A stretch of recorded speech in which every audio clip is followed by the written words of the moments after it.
So we think we're going to open up with a question just about when you might expect your period. And for me, I got my period when I was in 6th grade. I was about 12 years old, and it wasn't a surprise. Luckily, I had a mom who did talk to me about stuff like that. Some of the signs that I experienced were that I started to grow pubic hair, my breasts started to grow, and I started to get hair under my arms. I started having, every once in a while I'd have, need to use deodorant because I would notice I had, started to get some smell. Body odor. Under there, some body odor. B-O. B-O.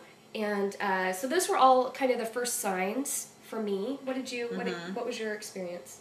My mom wasn't super open about talking about it and when you're going to get it and what to do and when to expect it and things like that. I think maybe I just knew about it just from hearing other people talk about it, and it was never a subject I wanted to broach with. And so when I got it, I was absolutely devastated. It was just going to, I felt like it was just a huge change in my life. Like, I did not want it, for sure. And so I was pretty upset about it. Yeah. And my mom never told me about, like using tampons. It was just like the pads, and in our day they were thick like this and long like this, and not super comfortable to wear.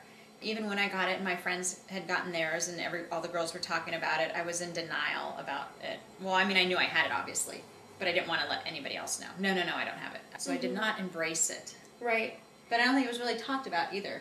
Yeah. Right? It might have been different if it was presented differently or if it was actually talked about. I might have embraced it a little bit more and just said, well, this is it, and, I'm sure everyone's heard stories about girls who were surprised when they got it, didn't know that it even existed, that you would even have a period, and worried that something was wrong with them. And so hopefully whoever's watching this video, that you didn't have that experience, or you're not surprised to learn that someday you're going to have a period, which is, basically your body's way of just cleaning itself, right?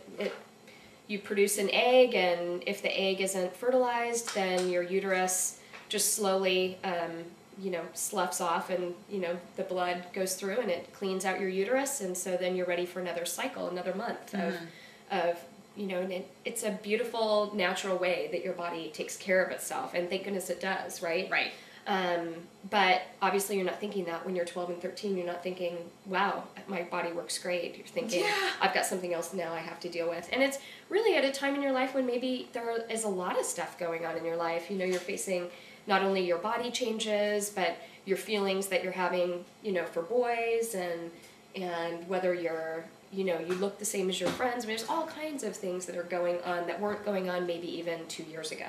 Luckily in my family, my sister, who told me most of the things about growing up, she was just a person who celebrated milestones, right? And so when I went in and told her about it, she just said, let's get on our bikes and we'll go have ice cream, So I think because I had someone in my life who posed it as a really positive thing, as a rite of passage, as, oh, that means you're starting to grow up and your body is doing all the right things, and that's exciting, right? And so it didn't mean that I was excited every time I had it. It certainly was not.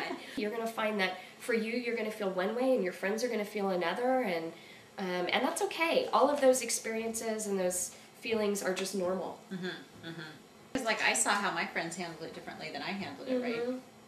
But that didn't necessarily open you up to feeling as though that I could say anything. That you could say anything. No. Yeah, we just all have our timing. Right. And it's okay if it takes you a few months to be able to reveal whatever it is to your friends or to your mom or whatever. It's your body, and you have the right to take the time to think about it and figure it out in your head and get comfortable with the changes that are happening. But, eventually you should talk to an adult that you trust. For sure. You should talk to your auntie or your mom or a teacher or big sister, or even, you may be really close to a brother even and feel like you could say it to him, or your dad. Maybe you're really, really close to your dad, and he's going to know about this. Not a surprise because he's a man. He's going to know about this sort of thing, and he'll be able to help you. So. So just find somebody that you trust, that you can talk about. And probably, you can open up the discussion with your girlfriends, but they're all in the same boat as you. Totally. So they may not know what the next best steps are for you to take. Well, there was a website that I found called kidshealth.org, and so if you're in a place where you don't feel like you're ready to talk to an adult about it yet, and maybe we haven't covered your specific question, that's a place you can go to.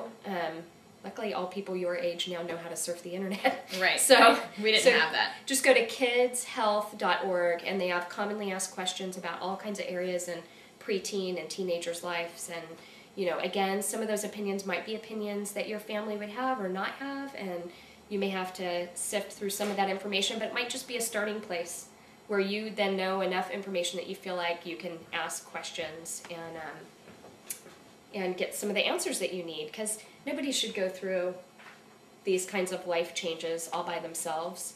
Over time, you'll grow to appreciate, because it's going to mean all kinds of great things can happen in your life. Because you have a period, right? And we've all held those first babies. You know, you and I have held those first babies and thought it made all those months of going through my period worth it to be able to have that child. You know.